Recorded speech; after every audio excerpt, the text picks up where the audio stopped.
At my son's full moon banquet, my wife handed our child to her first love. Lucas, I've held you back all these years. From now on, Edward will be your son, she said.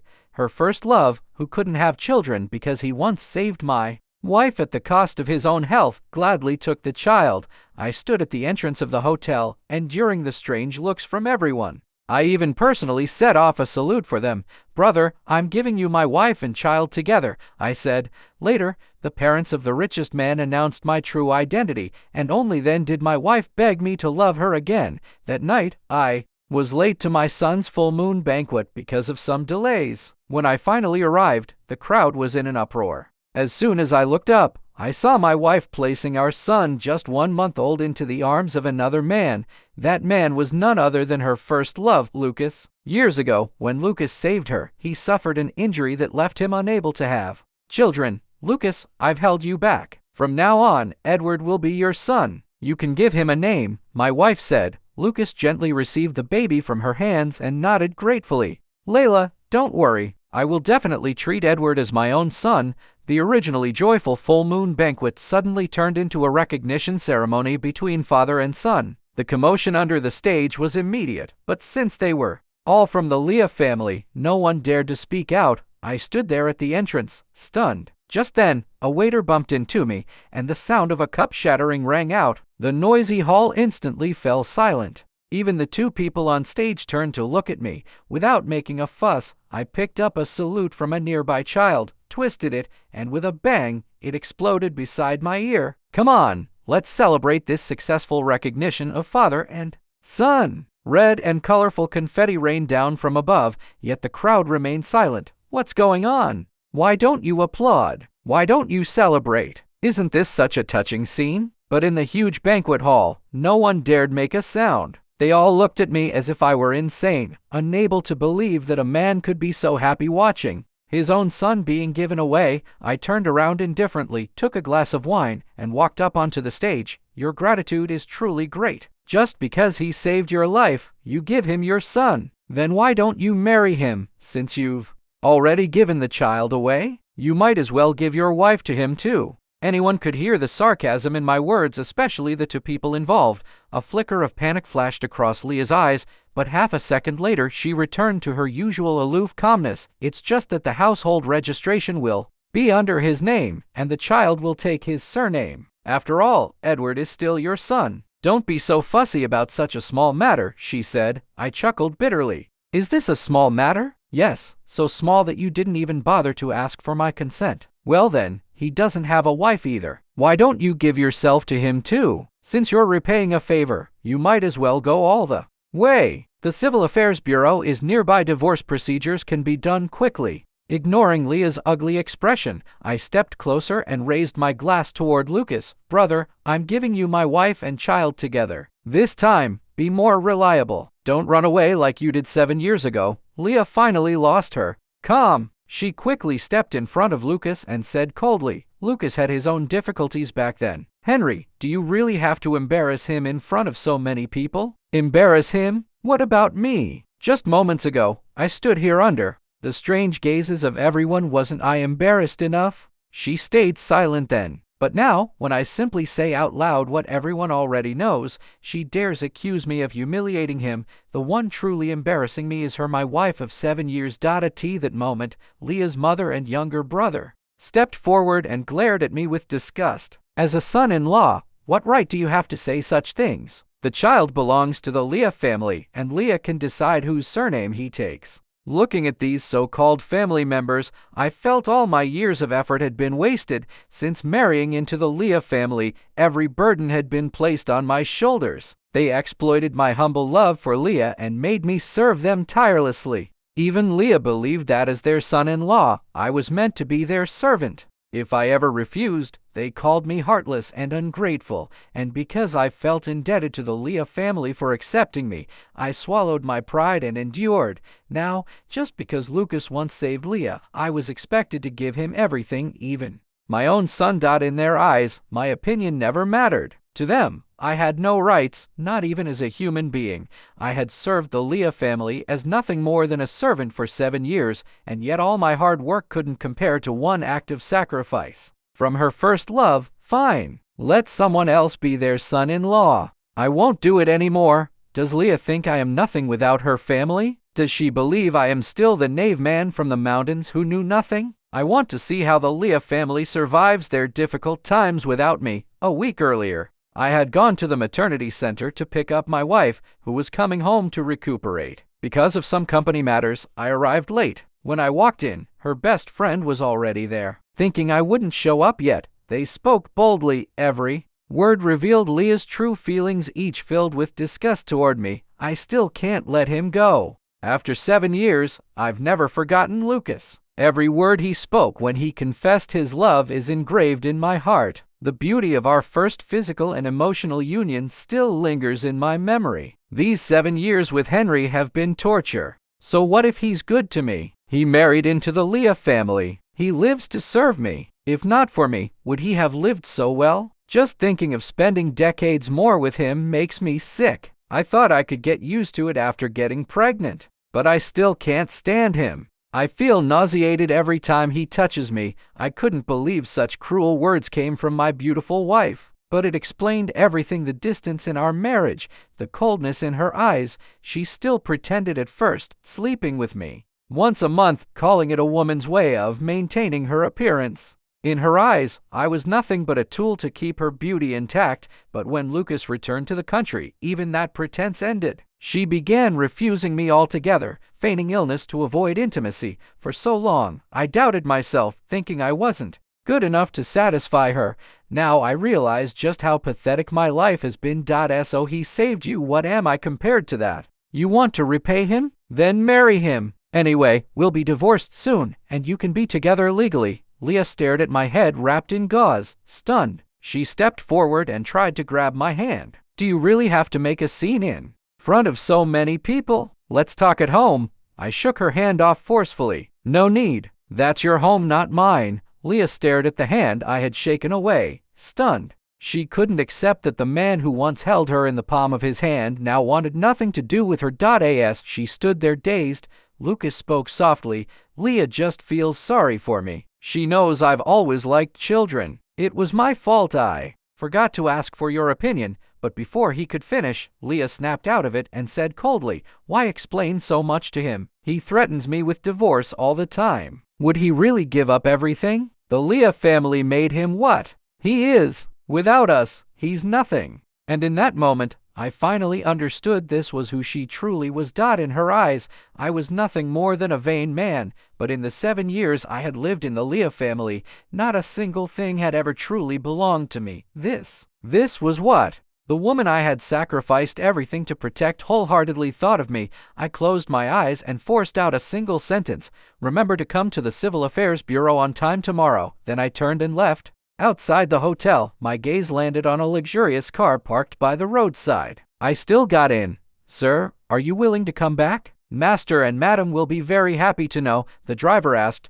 The day I was admitted to the hospital, my biological parents had come to me. It turned out that I had been abducted as a child. I always knew I was adopted, and I had thought I was just an orphan. But never, not once, did I expect that I was actually the son of the richest family in Jeonking, the Henry family. And what's more, I never expected that they had already found out Edward wasn't my biological son. That realization meant one thing: while I was completely in the dark, my wife and Lucas had already gotten together behind my back. The heart I thought had long gone numb suddenly ached again. I asked Julian to drive me back to the Leah family's house. When I began packing, I realized how few things of my own I actually had. In all these years, I had never once bought myself a proper gift. And Leah? She had never given me anything either. I had always been reluctant to admit it, but the truth was clear: she had never truly cared for me. My packing was done quickly. A single small suitcase was enough to hold everything I owned. Just as I walked out the gate, I heard Leah's excited exclamation. Goodness, the latest model from the Lau family. This car is so cool. Even Lucas showed an envious expression. Leah turned and saw me approaching, car keys in hand. Give it here, she demanded. I stared at her in confusion, my grip on the suitcase tightening slightly. Give me the keys. Didn't you give this car to me? Don't think a car will make me forgive you. On the way here, I had wanted to test the feel of the new car, so I drove it myself. Never did I imagine Leah would assume I was giving it to her. In the past, every time she was angry, I tried everything to coax her. As long as she wanted it, I'd buy her every brand name luxury she desired. She had long been accustomed to my endless fawning. Even now, she thought I was just angry for the moment that soon I'd bend as I always did. But when I didn't hand over the keys, her face immediately turned cold. What do you mean? Don't forget that everything you have was given to you by the Leah family. This car has nothing to do with the Leah family, I replied flatly. The moment I finished, Julian stepped forward, took the luggage from my hand, and used the keys to open the car door for me. Is it interesting to rent a luxury car just to deceive me? Leah sneered with disdain. Even Lucas, standing beside her, wore a mocking expression. Even if I told her the car was truly mine, she wouldn't believe me. So why waste my breath? Don't forget our agreement tomorrow. I'll be waiting at the Civil Affairs Bureau, I said calmly. Henry, have you had enough of this? Divorce, divorce, divorce. Do you think I'll give in just because you threatened me with divorce? Yes. She had never once yielded to me. Even on the night we were meant to be in love, she wasn't searching for a partner but for a helper. To support the Leah family, I had overestimated myself, believing that if I stayed by her side long enough, she would one day love me back. But people get tired, and I was tired. I no longer wanted to pander to her. Leah, it's over between us. From the moment you had heart-to-heart talks with Lucas online behind my back, to the intimate actions at the party, and now giving Edward to Lucas without even asking me, you've already made your choice. Leah, who just a moment ago looked disdainful, suddenly changed her expression and carefully reached out her hand to pull me back. I stepped aside, avoiding her touch. Since the man you've always longed for has returned, stay with him. Stop looking for someone to be your fool. Her face flushed pale, as if I had slapped her in public. Yet when she saw my expressionless face, she quickly changed again. Henry, you're just jealous, aren't you? You can't stand me being with Lucas, so you're using divorce to force me? Is that interesting? Fine, let's divorce. I want to see who regrets it in the end. I didn't bother arguing. I simply walked toward her. When she saw me move closer, the corners of her mouth curved into a proud smile. The pride in her eyes seemed to say, see? You're still here to beg for my forgiveness. But in the next second, I sneered. Excuse me, you're blocking my way to the car. Her smile froze instantly. Henry, you'll regret this. With that, she angrily grabbed Lucas's arm and stormed back into the house. Sitting in the car, I watched the house where I had lived for 7 years grow smaller and smaller in the rearview mirror. With it, the last trace of nostalgia in my heart disappeared completely. At this moment, even the wind outside felt free. The burden I had carried for 7 long years disintegrated instantly. When I returned to my new home, my biological parents were already waiting for me at the gate. For the first time since leaving my adoptive parents, I felt valued. For the first time, there were people who cared about my preferences, my feelings, and my moods. The heart that had been tortured by Leah for 7 years was healed in that moment. The next morning, I arrived at the Civil Affairs Bureau on time. But Leah didn't show. She didn't reply to my messages, and her phone was unreachable. After waiting in great difficulty for 2 long hours, she finally showed up in a hurry. To my surprise, she brought Edward with her. I knew exactly what she was trying to do. She wanted to see if I would soften my heart and take the initiative to give in. But what she didn't know was that I already knew Edward wasn't my child. Honey, Edward has a fever. Will you come with me to the hospital? Leah called me honey for the very first time on the day we were divorcing. I had hoped for this countless times before, but every time she brushed it aside, saying it was just a word and that she felt embarrassed to use it. At first, I thought she was simply shy. Later, I realized she never saw me as her husband at all. Don't call me that. We're about to divorce, I said coldly. For once, her expression softened, even her tone turning gentle. Honey, you can be angry with me, but Edward is still so young. His fever is very high. If we don't take him to the hospital, something bad might happen. She knew the danger. Yet she still used a sick child to force me to give in. In the end, I couldn't bear it. I couldn't watch a child I once cherished suffer, even if he wasn't mine. I took them to the hospital. Outside the ward, I looked at Leah dressed up carefully as if nothing had happened, and my face darkened. What exactly do you mean? You agreed to the divorce yesterday, and today you're the one delaying it. Leah, is it fun to keep playing tricks on me? Her face turned slightly unnatural. Anger flickered in her eyes, but she still stepped forward and grabbed my hand. Honey, come back. There's a big problem with a company project. The board of directors is full of old men who only care about power and profits. They won't listen to me at all. Please come back and help me. If you do, we can be like before, a loving family of 3. It was the same old trick. She still treated me like a dog she could summon or dismiss at will. No, I'm not part of your family. Edward's father won't agree with what you're saying. Leah's face instantly turned pitiful. She forced a few tears into her eyes, bit her lip gently, and tugged at my sleeve coquettishly. Honey, don't refuse me, okay? After all, you're the one who helped build up the Leah group. Do you really have the heart to watch it decline like this? Didn't you promise to always help me, love me, and protect me? Why don't you want to now? She pretended to look so pitiful, looking at her, heartbroken as she pretended to be. I finally saw the truth. Behind that beautiful face was nothing but a cold, heartless soul. Leah, you were the one who betrayed our marriage first. The Leah group has nothing to do with me anymore. All the effort I poured into you was wasted. No, worse than wasted. Even if you feed a dog, at least it will bark in loyalty. But from you, all I ever got was humiliation. Her face turned pale instantly. She opened her mouth, stammering, but not a single word came out. Seeing her like this, the hatred inside me burned even more fiercely. And now you still have the nerve to bring Edward to me? To try and blackmail me with morals? Tell me honestly, Leah, touch your conscience and say it out loud. Is Edward really my child? The woman who once always looked at me with her head high couldn't utter a word now. For the first time, she stayed silent, and then, just as I turned to leave, I caught the faintest whisper escape her lips. Sorry, I just thought it was my illusion, but I knew it. She had never once felt guilty. No matter how much I gave, she always took it for granted. Leah refused to agree to a divorce, but I didn't give her the chance to drag it out. I contacted a lawyer directly and filed for one through court.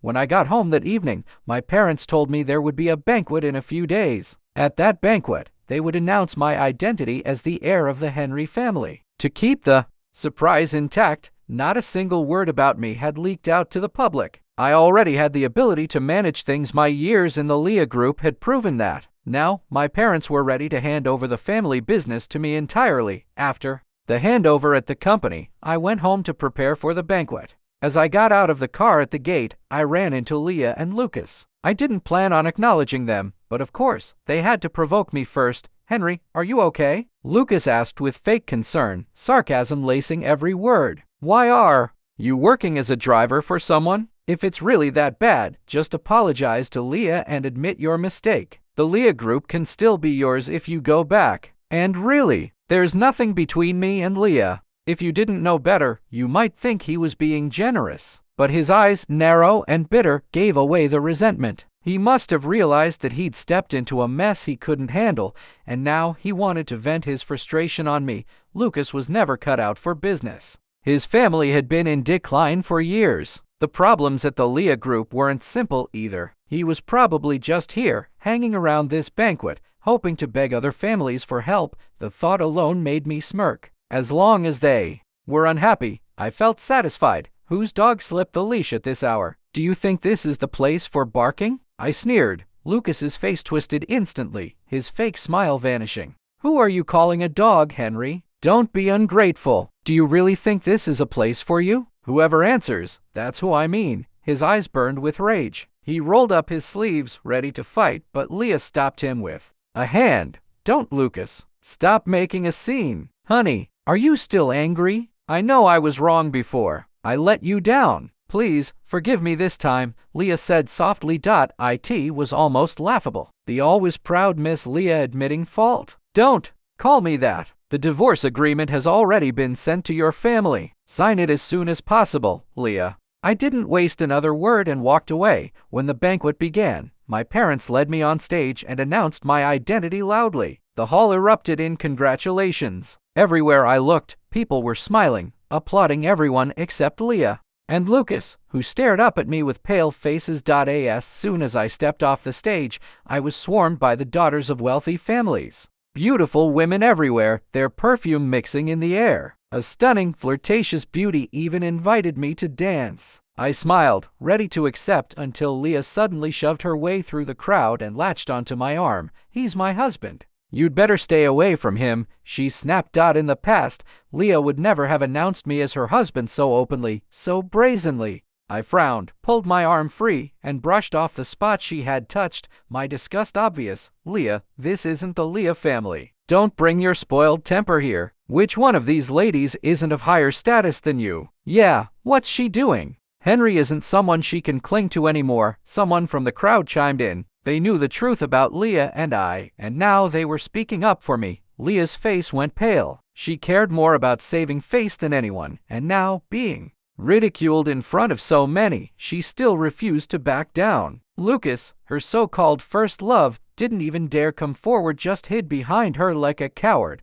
I didn't want to spoil the banquet's atmosphere, so I dragged her into a secluded corner. "Have you had enough? As you can see, I'm not going back to the Leah family. I don't want their property, and I don't want you. How long do you plan to keep pestering me? What about me? Don't you care about me anymore?" she whispered, tears streaming down her cheeks. "You loved me so much. How could you suddenly abandon me?" "Nothing disappears suddenly, Leah. My love for you was chipped away, bit by bit, through 7 years of disappointment." I didn't let her answer. I waved the security guards over and ordered them to throw her and Lucas out, but she didn't stop. Since then, she blocked me at the company every single day. Finally, frustrated, I bought out the Leah group entirely, thinking that without the company as an excuse, she'd finally leave me alone. I was wrong. She waited for me outside my house instead. To escape her harassment, I took a business trip to a neighboring city. After a long, tiring day, I returned to the hotel, showered, and collapsed onto the bed. But the moment I lay down, I felt something off beneath me. Switching on the light, I turned and froze. Leah was kneeling at my feet,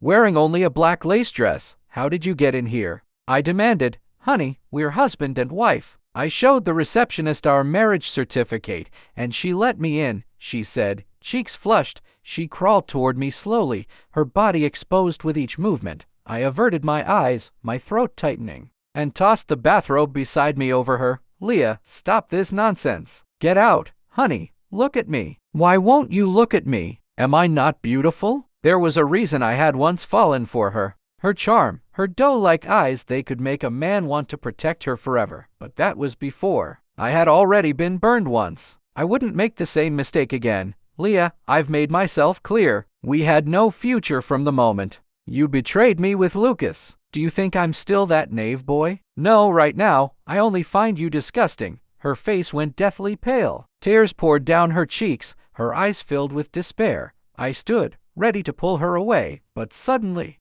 she lunged forward, grabbed my arm, and sank her teeth into it hard. Blood began to seep out where she bit. There was a faint bite mark left by her white teeth. "Henry, why? Why won't you choose me again like you did before? This time, I truly love you. I misunderstood you before. I thought you were just after the Leah family's property, but I've realized now how much you loved me back then. Why won't you give me another chance? This time, let me spoil you, okay?" After saying that, Leah looked at me with tears in her eyes. In that moment, she seemed vulnerable and helpless, just like many years ago. But this time, I wasn't going to be soft-hearted anymore. "Leah, don't even believe your own words. It's not the first day you knew I loved you. You just took advantage of my indulgence toward you and trampled on me at will. I've seen things clearly now and let you go, so don't bother me anymore." I closed my eyes, wrapped Leah tightly in a bath towel, and then picked her up to carry her toward the door. She realized what I intended to do and clung to my neck desperately. "Honey, no, don't abandon me. I've already begged you so humbly. Please forgive me. Leah, your life and death have nothing to do with me anymore. Do you want me to politely send you out like this, or should I wait for the lobby manager to come and let everyone watch you get thrown out?" Hearing this, she finally stopped struggling. I stood at the door and watched as Leah turned back 3 times before reaching the corner. Just as she was about to disappear from sight, I still called out to her, "Go back and divorce me. Don't Come looking for me again in the future, or I can't guarantee you'll still have an easy life like now." Leah turned her head stiffly, her eyes full of disbelief. But when she saw my expressionless face, she lowered her head in defeat. Okay, her departure finally brought me some peace. As soon as I finished my work, I made an appointment with Leah to meet at the Civil Affairs Bureau. On the way there, I hadn't expected to run into Lucas. He rushed straight in front of my car and blocked me recklessly. When I got out, he suddenly lunged forward and grabbed the hem of my pants. "General Manager Henry, please save me for Leah's sake. Otherwise, they'll beat me to death." It turned out that after Lucas went abroad, he had married a wealthy woman. But he was not only promiscuous, he didn't even bother to hide it. After being caught by his foreign wife, his property was divided up. Worse, he flirted with a woman he shouldn't have and ended up being targeted. He had come back to find Leah just to seek shelter. The fight in the KTV last time had been because those people found him and Leah mistakenly thought his injuries were her fault. I looked down at him coldly and kicked his hand away. "Don't you always look down on me? Why are you begging me now? Besides, I'm divorcing Leah today. She has no connection to me anymore." Lucas stared at me with wide eyes, as if he couldn't believe I truly didn't want Leah anymore. "General Manager Henry, I promise I'll never contact her again. Please help me." I frowned at the bloodstains on his legs. Later, in the hospital, the doctor was bandagging him while I sat by the window, watching a group of burly men walking downstairs. All right, I should go now. I stood up and adjusted my sleeves, preparing to leave, but Lucas reached out and grabbed me again. "General Manager Henry, you said you would help me, right?" "I never said that. I only brought you here in case you tried to extort medical expenses from me. Besides, someone's offering a large sum of money to find you. It would be a waste not to take it." I gave him a faint smile, but Lucas looked at me as if he had seen a devil, his pale face full of fear. As I left, I passed by a group of burly men. Moments later, a cry of alarm came from Lucas behind me, but it vanished in an instant.